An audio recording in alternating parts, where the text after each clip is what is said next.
building out a city for car sharing and the supply is probably a little harder than they may have thought it was. If you have a paid off car, if you want just a very hands-off type situation, if you don't want to have to think about operations too much, that's not a bad option. Hello and welcome back to Car Rental University. I am your host, Alex Withrow. Today we're going to talk about my updated rankings of car share platforms and models. You're going to want to check this out. I'm going to do a little differently today. I'm going to start with number one. I'm going to go all the way back to the worst of the pack.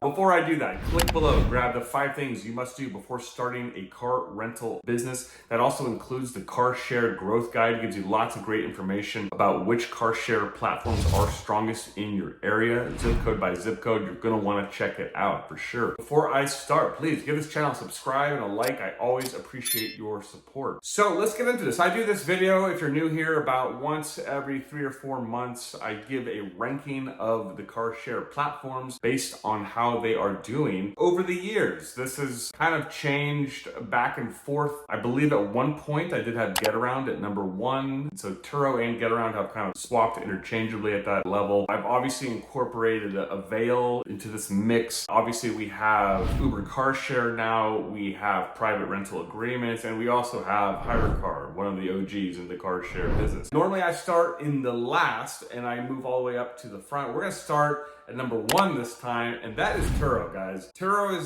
seems to have something figured out that nobody else has figured out.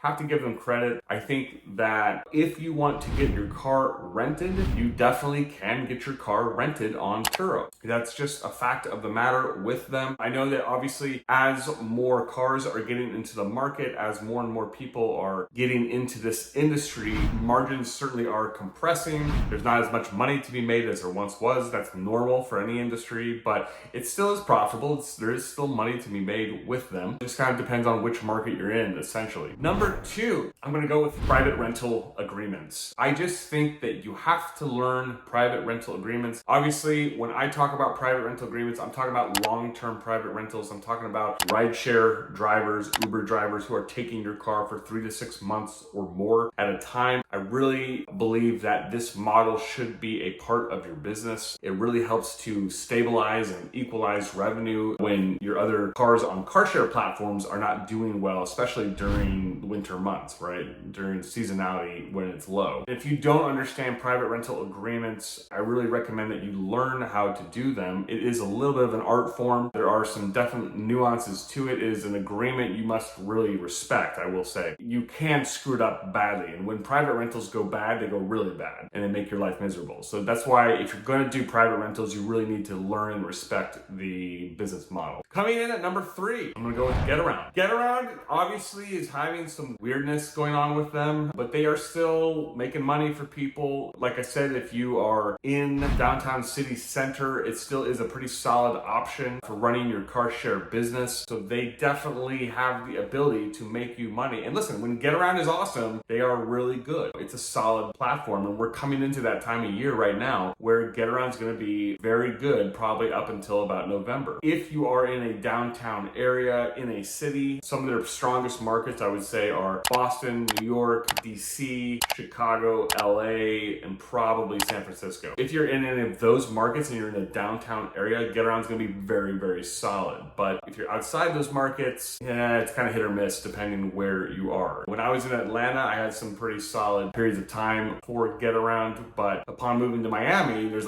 pretty much no Getaround here for the most part. So it really kind of just depends. I would count them as a regional player, but they are certainly solid when you are in one of their sweet spots. Coming in at number 4, Uber Carshare. Now the big question is, what is going on with Uber Carshare? Well, no one really knows.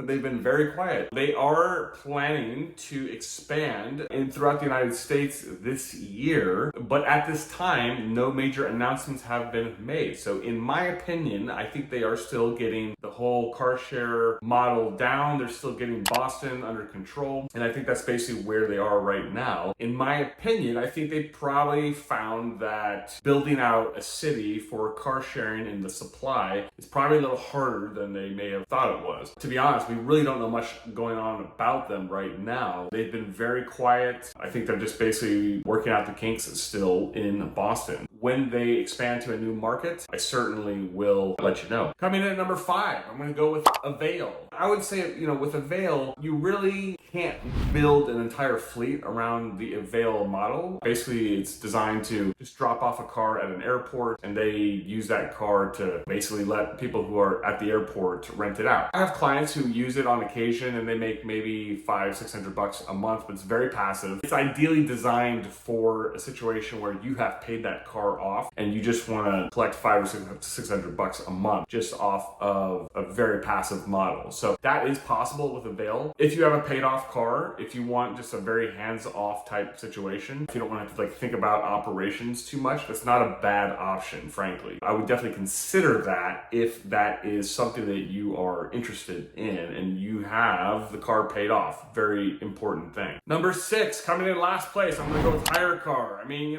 HireCar is HireCar. I do think they've made some improvements. If I had a nickel for every time they've tried to job me on claims and whatnot, or if I've had one of their drivers crash my cars, it happens a lot with them and they're kind of a mess. So from an operational standpoint, I just really wouldn't bank on them too much. Their insurance plan is very shaky at best. They're always looking for gotcha moments in the terms of service and conditions. They try to deny claims and payouts on a regular basis.